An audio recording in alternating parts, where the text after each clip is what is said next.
Hello, my name is Kern, and welcome to another deck guide. I am so happy, excited to show you this list because I'm so proud of it, which is true for every single deck guide I publish to my channel. True story, I make probably 10 to 20 more deck guides, like I record and sometimes edit 10 to 20 more deck guides than actually make it onto my channel. I'm not even joking. That's how particular I am about what gets uploaded and how I don't know, I guess crazy I am about the quality of the decks in particular, but also that sometimes the videos. So yeah, you know that this is near and dear to my heart for me to be showing it to you. This is a Song of Creation self-decking list that is rotation proof. We're going to be queuing up against other opponents who have the same restriction of only using cards from the last 4 sets, including lands, and we're just going to kind of like sniff out what the future meta might look like, and is there space for a strategy like this without knowing what Zendikar is going to add. So it's taking advantage. It's a build around of Song of Creation, and we're going to try to draw through our entire deck mostly, sometimes mill, and then play Thassa's Oracle once our library is low in order to win the game, whose ETB basically says if you have a small library, cool, you win. That's basically what it says. Song of Creation is a 4-mana enchantment that reads you may play an additional land on each of your turns. And whenever you cast a spell, draw 2 cards. Okay, so this is like getting pretty broken, but at the beginning of your end step, discard your hand. So that last clause is the reason that this is a build around card. It just doesn't get shoved into every green, blue, red list that's out there. Like, you have to actually design your deck around this huge limitation. So the thing that we're wanting to avoid most of all is having a Song of Creation on the field, having the beginning of our turn happen with no cards in hand, and then top decking a land. This is the absolute worst thing. We're not getting the advantage of playing multiple lands per turn. We're also not drawing lots of cards, and particularly with Song of Creation, usually you're trying to do something insane like deck yourself. So what we really want is to draw into more cheap spells to draw further into our deck and go off, and we're usually going to have tons of mana. So it doesn't matter how many mana you have if you top deck a land, you're tough out of luck. So we need to be able to skirt this limitation. If you're going to play a Song of Creation list, that's generally what you're trying to do. There are a few other strategies, but that's generally what you're trying to do. So how are we trying to do that? Well, the first thing that might occur to you is being able to play cards from zones that aren't your hand.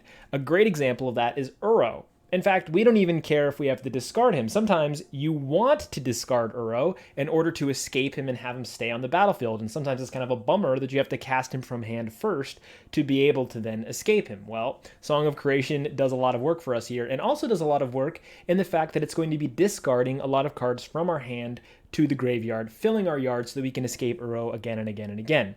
It's a great spell to be able to play to gas up your hand again. It's pretty expensive compared to a lot of other spells at 4 mana, but it also draws us an additional card, gains us life, and acts as a huge body on the board. The other main way that we're casting spells from zones that aren't our hand is adventure cards.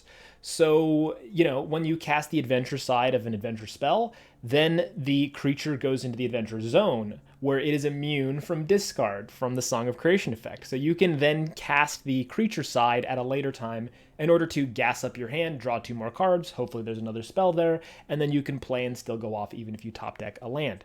So a great example of that is Brazen Borrower. This has really great early game interaction with Petty Theft, bouncing a thing that our opponent has played, maybe gaining us some tempo.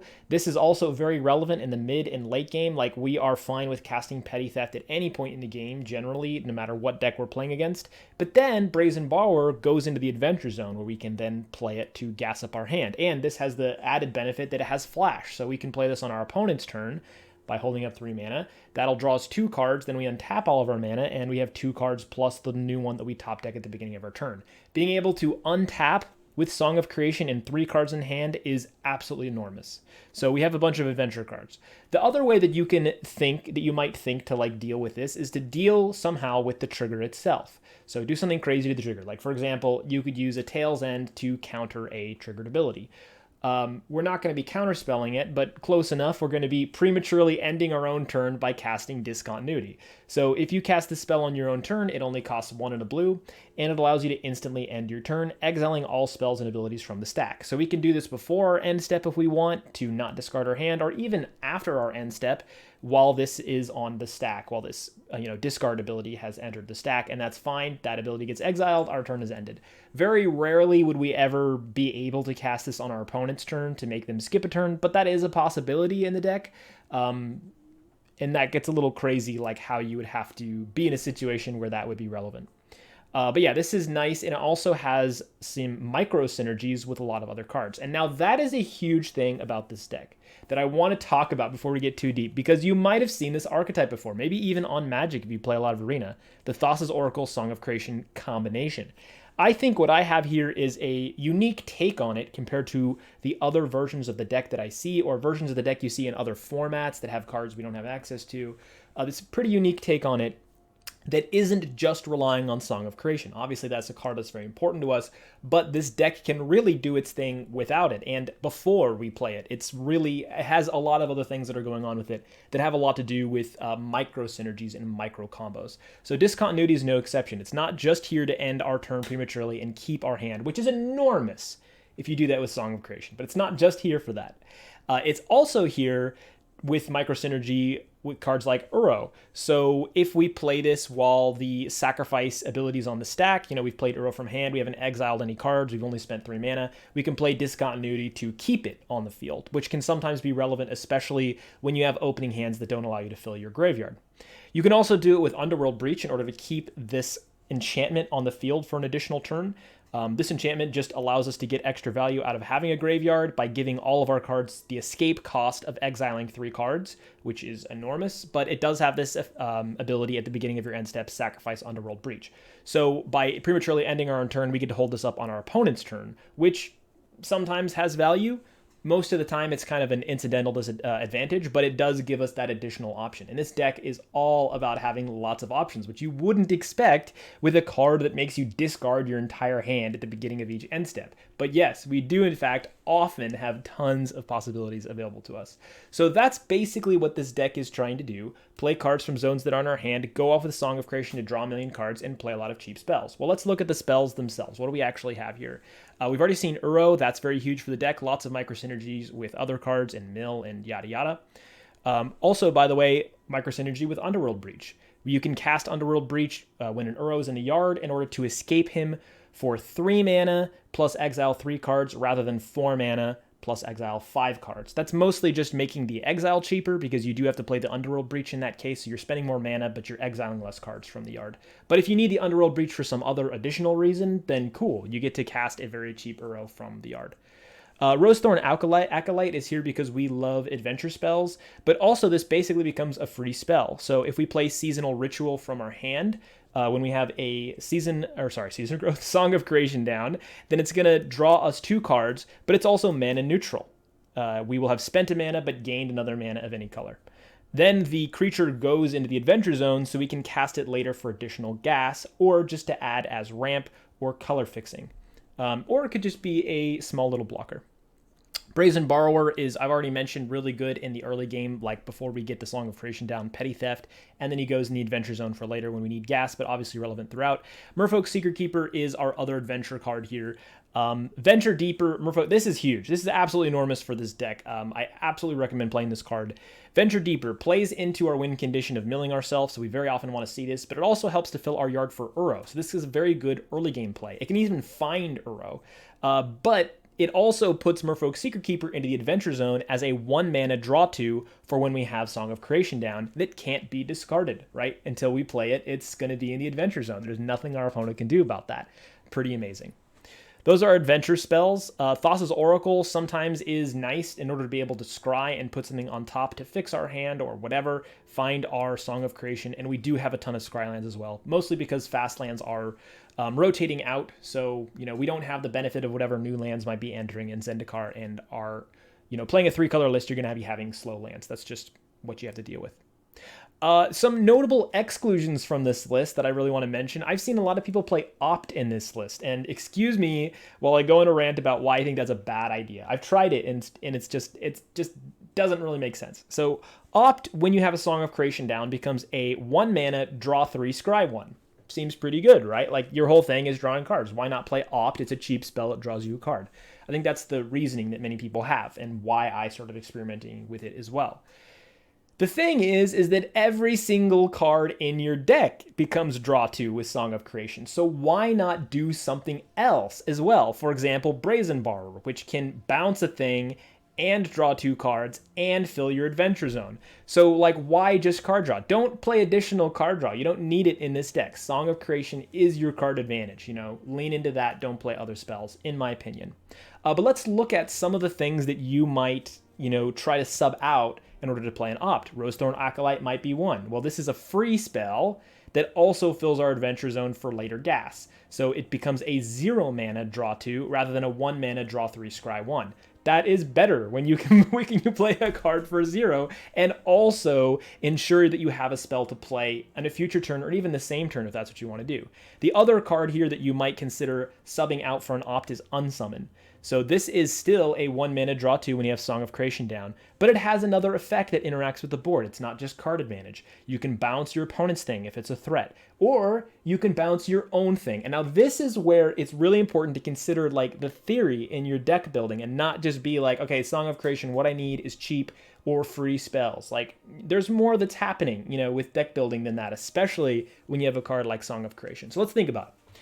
If you have an opt, and you're trying to do a 1 mana draw 3 scry 1, what are you looking for the vast majority of the time? What are you trying to see in the next 3 cards?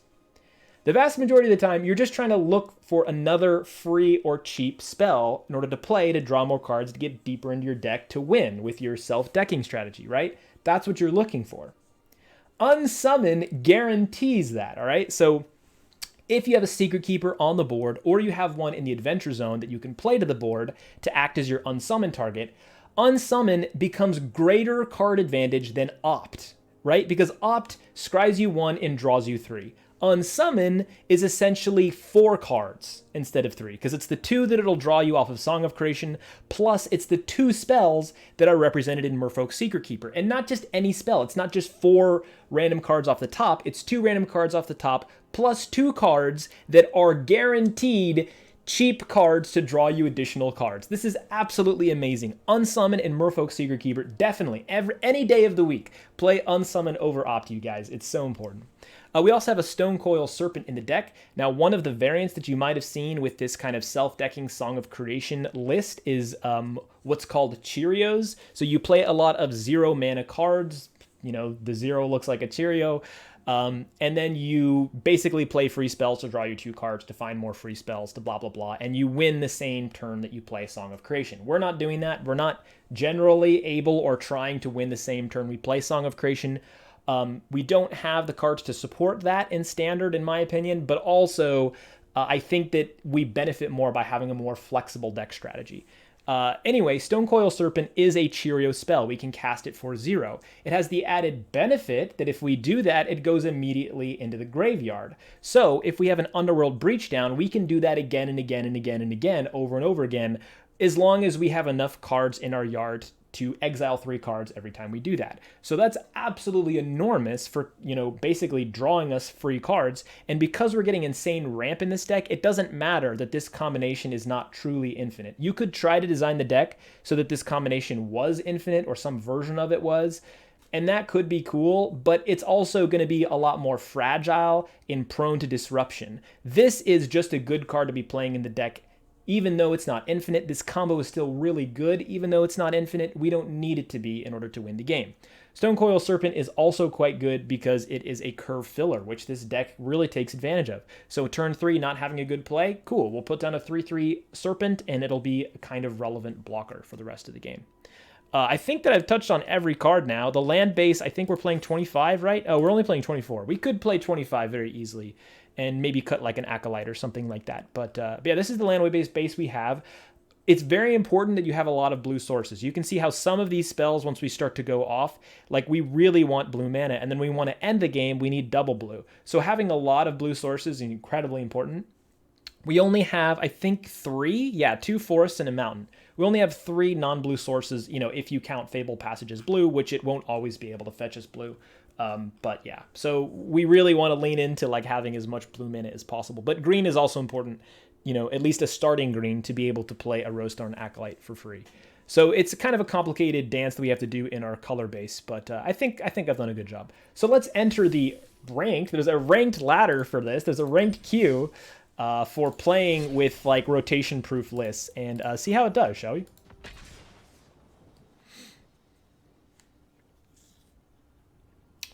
These cards aren't really doing anything in the hand, but we can mill ourselves and maybe try to scry to something better. And this Thassa's Oracle will also help us to scry. So, yeah, we've basically got looking at 4 cards, so card selection of the next 4 cards, basically, in our hand. And these could be useful. It's not likely they're going to be useful anytime soon, but they could be useful. We're definitely keeping that on top. We're not going to be able to cast it turn 3, but that's okay. Ah, shit. Okay, I'm going to keep that on top. I forgot I needed to cast the mill first, but the mill is more important here than the scry. So we just lost on one of our scries. But that's okay. Having that untapped blue could have been nice with Uro. Okay, so we're going to play this. Enters tapped. Scry 2. Song on top is pretty wonderful for us. And we could just cast Song. Like, it's not very important we cast this from hand. So yeah, I think we will just cast Song next turn. Okay, I think they're holding up something instant speed. I guess Murderous Rider, but why would they care? Is this like some kind of version of Sacrifice we're playing against? Definitely going to get blue. So far, all of our sources are blue. But our mana's already fixed for Uro, so having as much blue sources as possible is really good for us. This will also fill our yard with the rest of the cards needed to escape this Uro on the following turn. So if we don't have any good top decks, then that's good. Maybe they have a way to exile our entire graveyard. Maybe that's what they're holding up, actually, is instant speed graveyard hate. Like, they could have Urboros's Intervention. Okay, Village Rites. Or Erebos's Intervention, or whatever his name is. Okay. Discontinuity. Okay, so we can use this trick now to keep our hand. How many are in the yard? There's one in the yard. I think that's worth it over escaping Uro, which probably will just die or be exiled anyway against this kind of deck. Okay, let's pull out another blue. Unsummon is really good here with Secret Keeper. We're going to get super deep this turn. And this sets us up with a play for next turn as well. Oh my goodness. This is a great hand to be able to keep. I want to find another land with the next 2 draws. Perfect. That allows me to play this other Secret Keeper. I might even Stone Coil Serpent here for 0. Yeah, let's do it.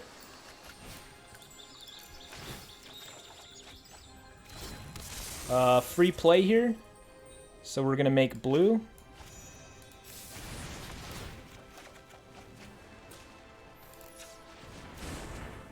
And then Secret Keeper ourselves. And then we're going to Discontinuity to keep our hand of mostly lands, but you know what? That's okay. Oh, hey, another Rosethorn Acolyte, but we're out of green. So that'll be good for next turn. And then we play Discontinuity. Alright, we're already down to 20 in our library. The turn after we played Song of Creation feels pretty good, man. Let's get rid of a tapped land, since we're going to try to win next turn. We should be able to, as long as they can't destroy our Song of Creation.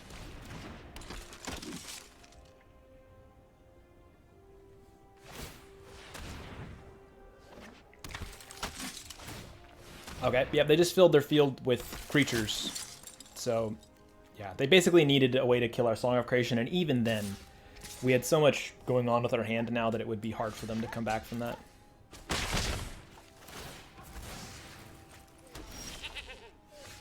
Alright, well, let's start with playing a... Oh wait, that's an unsummon, not a blue source. Let's play a blue source. Play this card for free. Turn it into a blue source. Okay, we're down to 17. Let's play a Secret Keeper that we can then unsummon. Rosethorn Acolyte. So, do I actually want to make green with this? How many Acolytes do I have left? I have 1 left in the deck. Let's just make green with it for safety's sake. Otherwise, we're out of green entirely. Oh, we have an untapped green in hand that we could still play, actually. So let's just make blue. I don't think we even need this mana anyway. Let's see, we're at 13. So just playing this Secret Keeper will mill us the rest of the way there, and we just play the Thassa's Oracle from hand, one of the many that we have in our hand. Alright. We're at 11.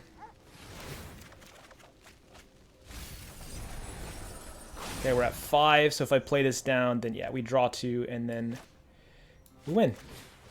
Good game. Wow, that went really well. Really fast, too. I mean, was that really turn 5? I'm not sure if they played a land every turn, but that could have been turn 5. I wasn't paying attention. That was turn 6, I think. Turn 6. Okay, cool.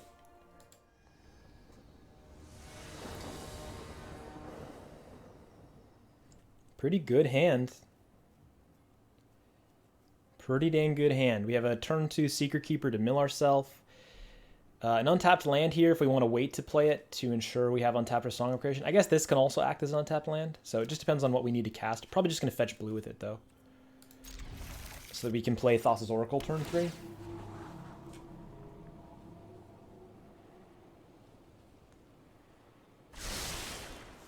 Another mystery, we'll take it. So this time I'm not going to do this in the wrong order. Let's see. If this is Gruul, this could be a pretty relevant blocker. So I'm actually going to keep it. It's also really good for when we play Song of Creation. Because normally on turn 4 you can't draw cards off of this. Because you don't have enough mana to do that unless you've ramped with Uro or something. But yeah, if you have a Stone Coil Serpent, you can immediately start drawing cards. Okay, there's an Uro in the bin. That's nice to see. Temple of Epiphany on top. Let's see here. What's my next play? Do I actually want another Scryland? I don't think I do. I think I probably want to make a 3/3 Serpent.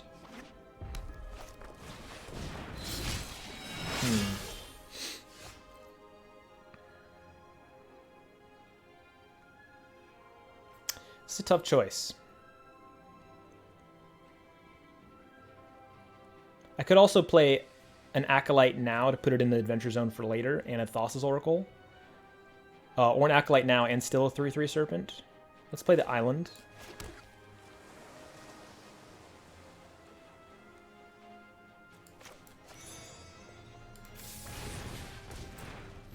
Yeah, I don't really need the Scry, and I can save this in case they can hit my Song of Creation.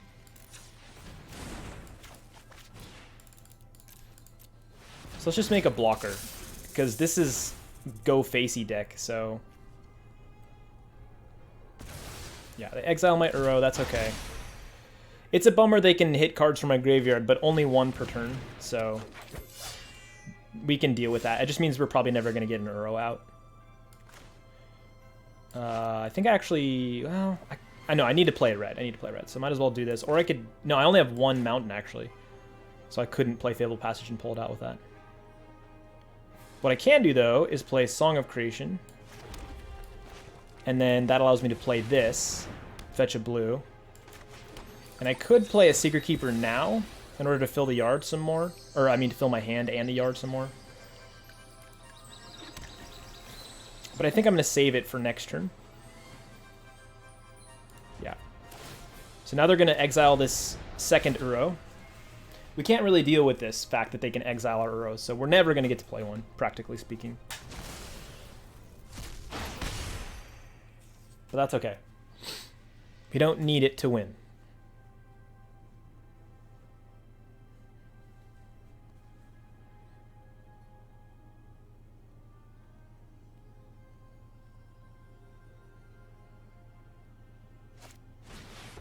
Okay, Questing Beast. Unfortunately, our Stone Coil Serpent is just barely not big enough.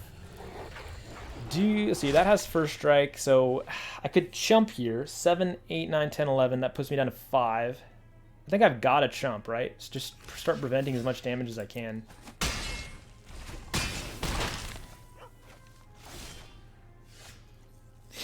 Let's scry first. Try to put something good on top. That's pretty good. Maybe I can win this turn. It seems unlikely, but I'm going to try. Make blue, probably. Let's see, there's Underworld Breach. So I could play a bunch of Stone Coil Serpents now. But I don't have a big enough yard. I've only got 6 cards in the yard, so I can only do it twice. But it still is my best play over playing Rosethorn Acolyte.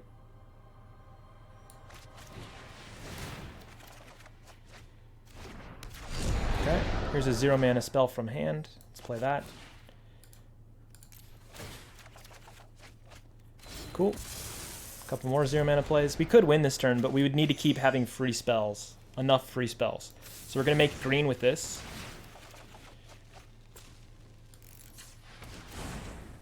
Alright, well there's another card I can play. Because I have an additional land now. Do I have any more islands in the deck? Because I could just deck thin. Yeah, let's deck thin. Because it is a form of self-mill. You know, like basically I'm removing a card from my library, which could matter if we're trying to win this turn. The safe thing to do would be to not mill myself for 4. But that would be giving up on winning this turn. So let's play this first. 1, 2, 3. I don't want to hit both Stone Coil Serpents so that they can't exile both with Clothis. But it's probably not going to actually be relevant past this turn for me to do this again. So maybe I shouldn't be too protective about keeping that in hand. If I'm going to play the Merfolk Secret Keeper, I should do it now to fill my yard. I think I will be doing it anyway. Yeah, let's do it. Target me.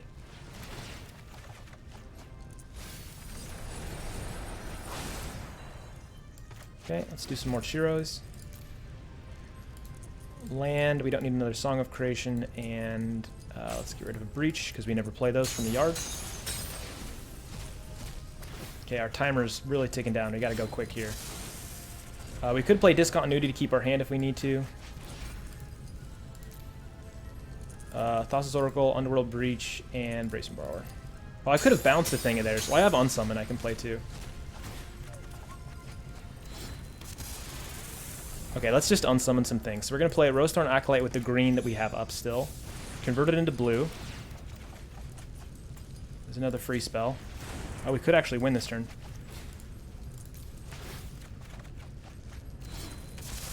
Okay, we got 4 cards in the yard. 1, 2, 3.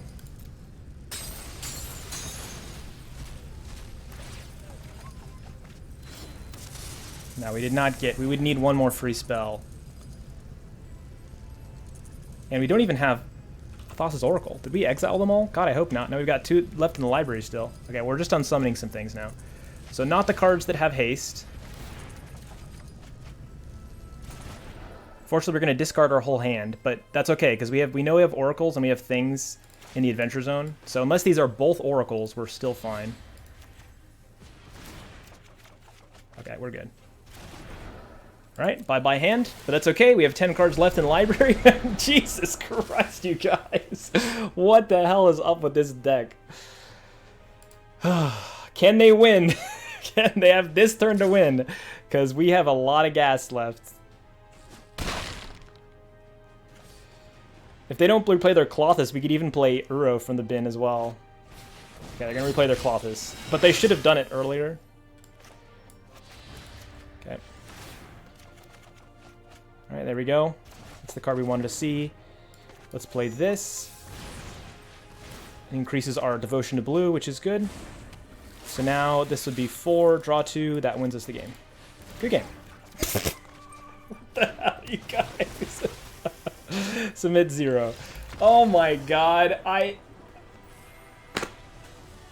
don't know what to say. I honestly did not think we were going to be able to come back from that. Like, that board, Jesus Christ. This deck just goes off. I cannot believe it. We've got the mill and the Uro, some nice early game interaction. I'm going to keep it. It sucks a little bit that we only have 2 lands. That's like a little bit scary to me.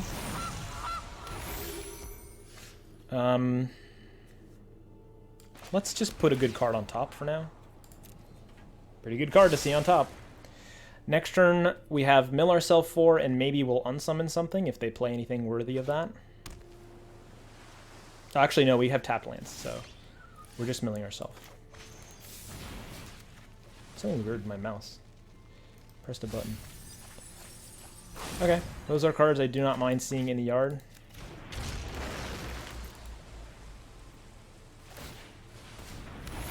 Okay.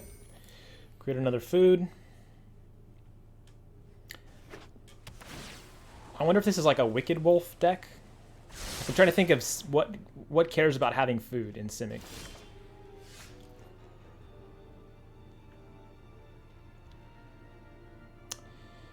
I think we just play Thassa's Oracle here to scry. We would really like to see another land, particularly an untapped land. We could just go straight to Song of Creation. Yeah, we're gonna submit 0 on that.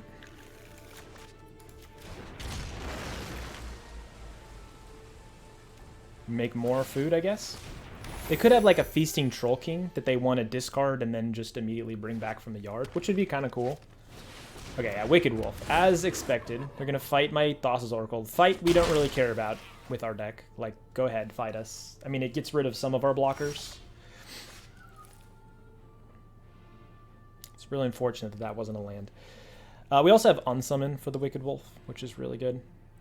So I could play the Rosethorn Acolyte just to add it to the zone, the Adventure Zone, which is pretty good.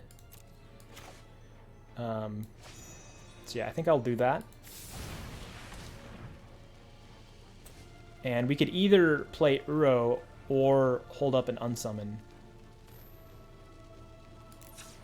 I'm not too concerned about it. I actually kind of want them to dump their mana into that wolf. So let's play this. Maybe it'll help us get to that next land. And if we get an untapped blue... Ah, dang it. I was gonna say, if we get an untapped blue, we could play it. This is nice to have, though, once we do find our final land. Then we can draw immediately. So yeah, Unsummon is going to be really good in this hand. It wasn't worth me waiting there to play Uro with Discontinuity, because practically speaking, we would want a Song of Creation before we get to 5 mana anyway. Nice. Okay, so this is an interesting brew. Joel Rail, Uro, Wicked Wolf with food. I wonder what else they have where food matters. Or if this is just like a mild synergy here. It's interesting. Are they going to pump it up and leave an extra emergency food? Well, they only do 1. Interesting. Okay, so this just gives it indestructible. It does not give it hexproof, but we did not get another land, and that is incredibly disappointing. I can play Rosethorn Acolyte to act as my next land, but they can eat a food. No, it's just an ETB a trigger. Okay. So as long as I don't unsummon... Like, I might have to let them hit me in the face, and then unsummon him afterwards so they don't get the fight. And to ensure I still have this land. Basically, the land from Rosethorn Acolyte.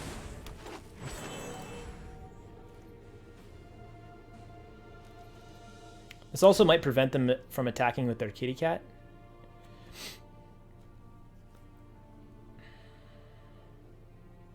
But who knows? Maybe they have another Wicked Wolf and they're going to try to fight this down.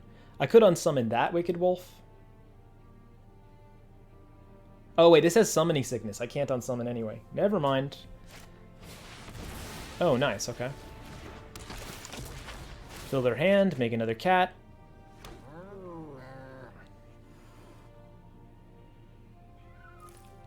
We need to keep the Acolyte, though, in case we don't top deck a land. And even if we do top deck a land, then that means we can unsummon on our Song of Creation turn. What are they doing? Okay. Oh. Huh? I suspect that they have a pump, and I really need the Acolyte to survive. I don't know why they would attack with Joel Rail unless they really wanted me to block. Okay, that's really unfortunate that we didn't get a land there, but we need to go now.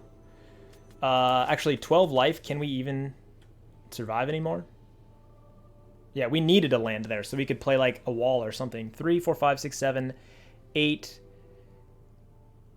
13, 14. Yeah, 14 damage is on the board right now. Plus, they can pump with Joel Rail. So we have to hold up Unsummon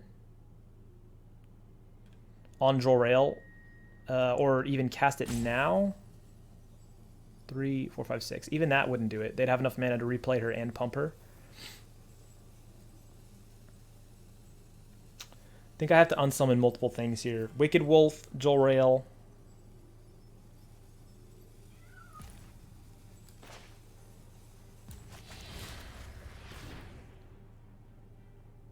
Yeah. I think there's nothing else to it. And we probably have to play the Secret Keeper as well. Yeah, we just missed out on too many land drops, unfortunately. Let's set them back a turn. If we can get another land on top, then maybe we can still go off the following turn. Because another land allows us to play this for free as well as that. And then we still have 1 mana left over for like another unsummon or something. Oh yeah, right. That's a problem, isn't it? And we don't have any more unsummons. I should have kept an unsummon. But we did at least delay their clock a turn successfully. Yeah, so we need a land on top to even be able to play Song of Creation, and even then, we're still in the same situation we were last turn. Okay, block out as much damage as possible. I think we just lose this game because we missed too many land drops. This is a reason why I think I really should be playing 25. Yeah, let's good game them. I think that we should be playing at least 25 because 4 lands is so important for the deck. And we had the Scry to be able to find it. Like, we got robbed there. We really got robbed by the Shuffler, but yeah.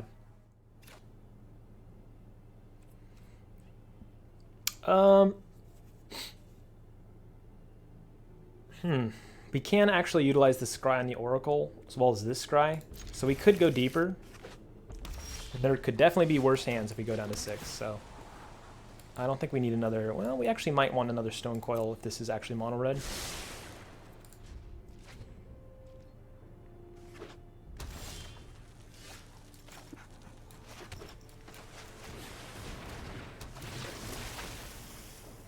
See if this gets Scorching Dragon fired or something.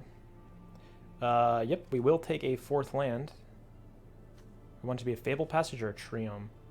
Realistically speaking, we're just playing another Oracle.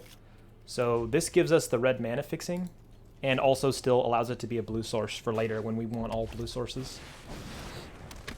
Ironcrag Pyromancer, okay. Now we're going to scry 4. Hopefully we find a song. Well, I guess we'll do Brazen Borrower. We can bounce that, frustrate our opponent a little bit, buy us some more time. So unfortunately it's not an unsummon, so we could also bounce our own Oracle and scry further to that song. I'm gonna hit the Oracle, nice.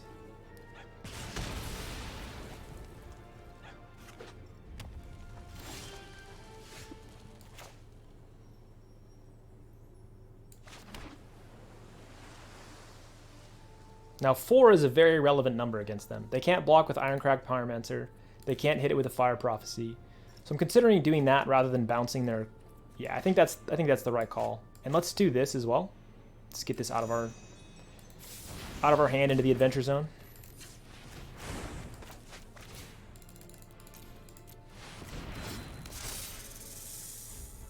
So we don't keep this before we have Song because who knows if we're going to even have 5 mana to play it, or if we're going to want to play it when we have 5 mana. Alright, I think this might be a spell. Okay, nope.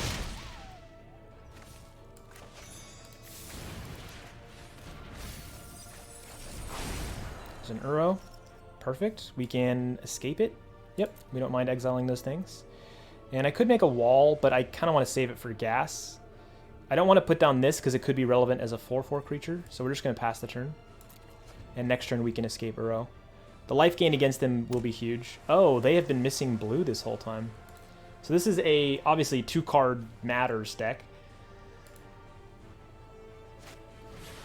Royal Scions, okay. That's a good target for Borrower, I think. Or I could just hit it with Stone Coil Serpent. And many training sets. What is my strategy here?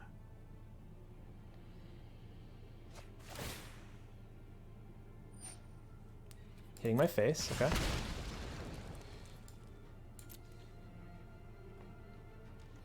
Yeah, I think I'd rather hit their face with my Stone Coil Serpent, so I'm just going to make them replay the Royal Scions. Alright, got another Frustration card. I think we just play down another Stone Coil Serpent. So this might cause them to play a little bit differently. To have to play around 2 of these cards. This makes it very difficult for them. Now we're really threatening their face. In the following turn, we can escape Uro for an additional huge-ass threat that they can't easily deal with. I enjoy the proper application of knowledge. See if they have a Fire Prophecy in hand that they're going to try to burn out one of these creatures with. Nope, they're still going face. All right. I think we also go face. Or we could make them choose between their Royal Scions and their Ironcrag Pyromancer. But I think it's better to pressure their face.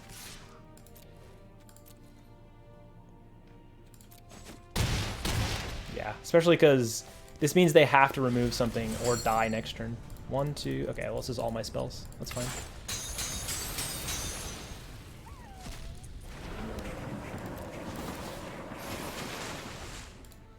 So yeah, like I was talking about in the deck guide, this deck doesn't need Song of Creation to succeed. Like, it's very flexible. It gives you a lot of options to deal with the board state and the opponent that you find yourself against. Okay, so I have another blocker now. They can create another, or two 1/1s actually. These have trample though. So they need to block this with something other than a 1/1. One of them with something other than a 1/1 anyway.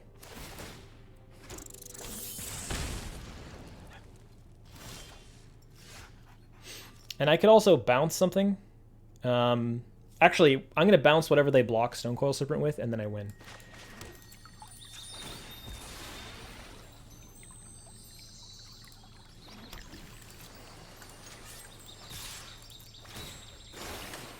Here's the song. So whatever happens after this turn, we're still in good shape. Yep. And I have to block this with something that has high toughness. They're going to double block it? They should. Oh, nice. Okay. So I can bounce the Ironcrag Pyromancer. This still gets in for 2. This gets in for 2. Okay. So it doesn't really matter which one's in front because we're not actually going to. Good game. Stone Coil Serpent is so incredibly good. Wow. Wow, you guys.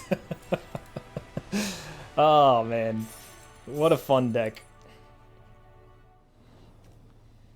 No green in the hand, which is a little awkward with Rosethorn Acolyte. And there's only 2 lands. Yeah, this hand doesn't really do much.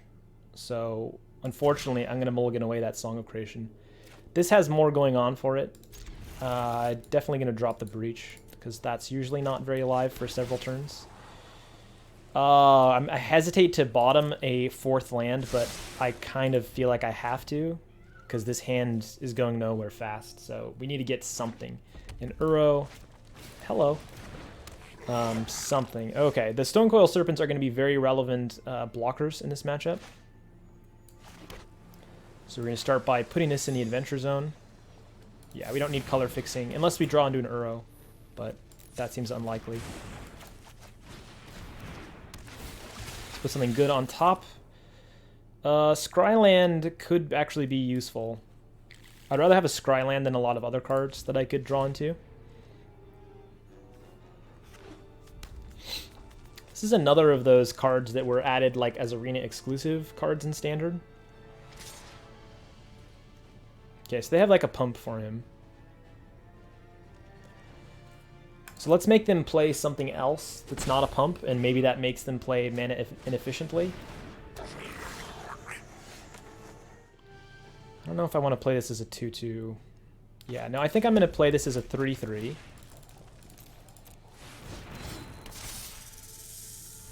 And then next turn I can scry and play as a 3/3, or I can Rosethorn Acolyte. I like those options better.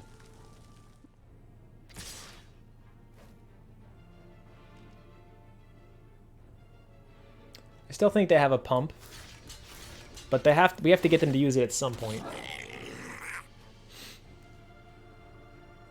Probably gonna protect the 10 Street Cadet, so they can keep pumping out 1/1s. Unless they can protect both. Yeah, it's a 1 mana +2/+true and trample? But for every creature. But anyway, it doesn't matter. Okay, that's fair. Can you do it again is the question. Well, let's play this. So I'd rather make a 4/4 the following turn. Make it harder for them to get above it. We don't really need another Acolyte. Actually, we could make a 5/5 if this survives, but it probably won't. If they attack again, then that means they have another pump, right? So like I should just take 1 here.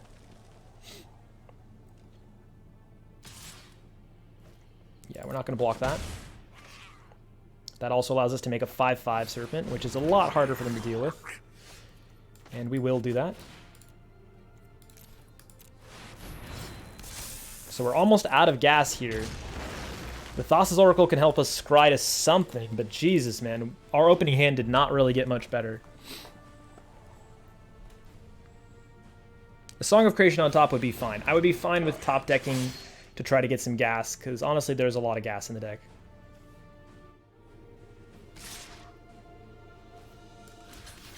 Alright, let's start picking off these 1/1s, shall we?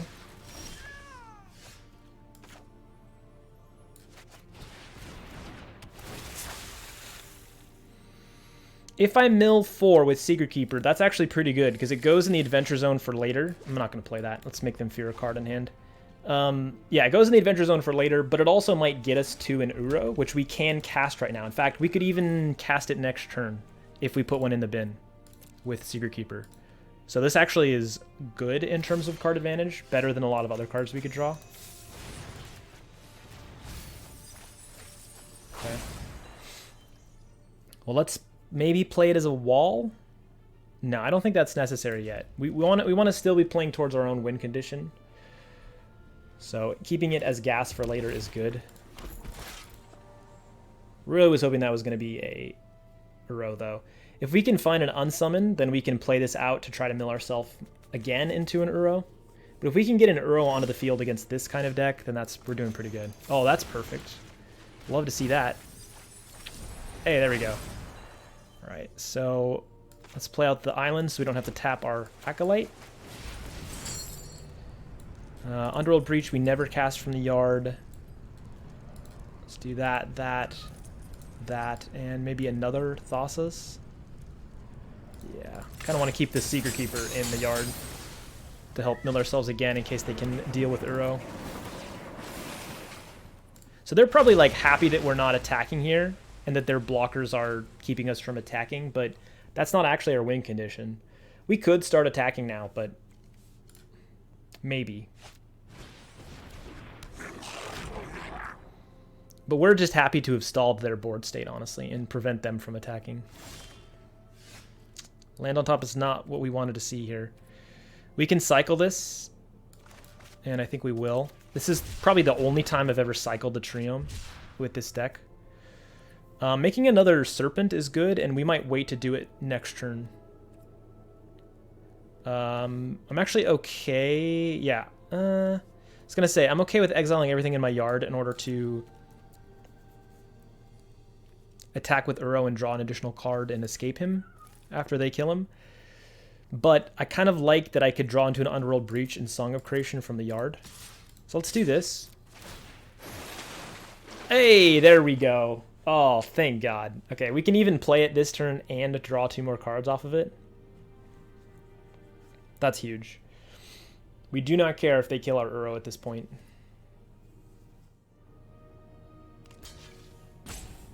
Okay, how I block here, like how I distribute damage, could actually be important here. Okay, they're going to try to take down the Stone Coil Serpent, but they don't block Uro at all. Yeah, let's just do that.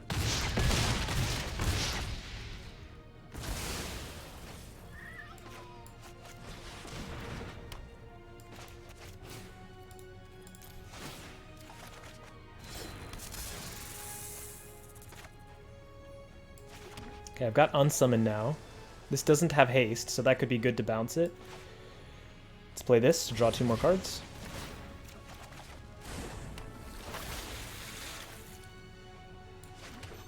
Let's get blue. Play another wall.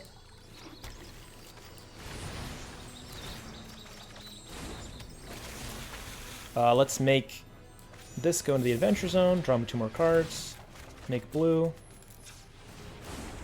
And we'll bounce that. Alright, we're going off. Fill our yard in case they can deal with Uro, and we have a second Uro too. So from here we should be able to win next turn. I mean, unless we drew pretty poorly, which is totally possible. Luckily Uro can help draw us another card. Doesn't really matter if he survives. Okay, that's a pretty perfect draw. Pretty perfect top deck. 2 cheap spells, which also happen to mill us 4. Okay, how many Oracles do we have still in our deck? We have 1 left in our deck and 2 Breaches, so I have to be a little bit mindful of that when it comes to continuing to mill ourselves.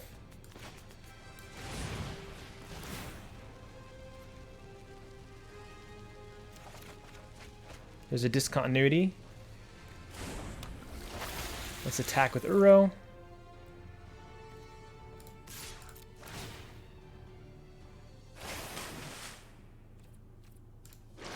Put something good on top. We need to see an Oracle or a Breach now soon. Soon-ish would be good.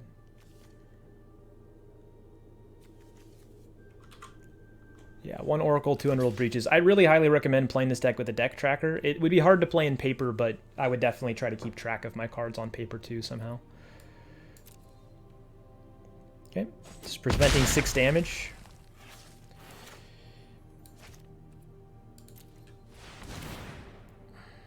Actually, do I have any basics left? I could put the Fabled Passage down and fetch a Forest. Yeah, that also gets rid of 1 card from my library. I'm going to keep this one.